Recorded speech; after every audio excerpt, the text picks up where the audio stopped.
now at 5. News Channel 5 is always investigating. Like the sprinklers, and it's a perfect example, can prevent a tragedy from happening. Today, we're digging for answers after an apartment fire left a little girl dead and 24 families without a home. My apartment was in flames. My pets are dead. Just everything was gone.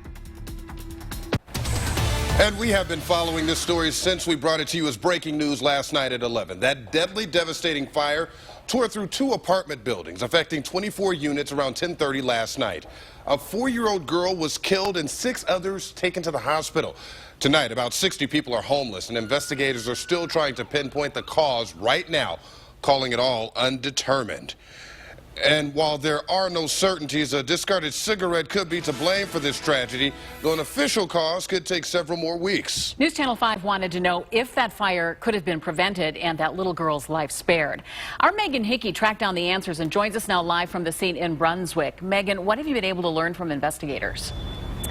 Well, I learned that the building had smoke detectors, but it did not have a working sprinkler system because of its age. And investigators told me that sprinkler system could have saved the life of a 4-year-old girl. But the flames are going up, so it out of the window? Yeah. Investigators tell me the Hickory Hill apartment complex passed its last inspection in June with no issues. It didn't have a working sprinkler system, but it didn't have to. It's actually in the Ohio Building Code and the Ohio Fire Code. Built in the early 1970s, this apartment complex was exempted from the sprinkler requirement. Several states have laws requiring old buildings to be retrofitted with sprinklers, but Ohio does not. Like the sprinklers, and it's a perfect example, can prevent a tragedy from happening. So you're saying sprinklers could have saved lives in this matter? Absolutely. Absolutely. Oh, my God. How can I help you? Yeah, there's a fire at Beverly Hills Drive in Hickory Hill. The fire department en route. It'll be weeks before investigators determine an official cause, but Assistant Chief Rick Barber told me something as small as a discarded cigarette could be the culprit.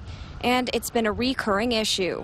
Over the past probably 10 years, I think there's somewhere in the neighborhood of $15 million losses, between North Royalton and Strongsville and Brunswick, with a lot of improperly discarded cigarettes on the balconies. Now, I spoke with the Ward 3 councilman this afternoon. He said he's going to bring up the sprinkler issue with the city. He said he's also going to work to make sure that apartments like this have working smoke detectors. Live in Brunswick, Megan Hickey, News Channel 5.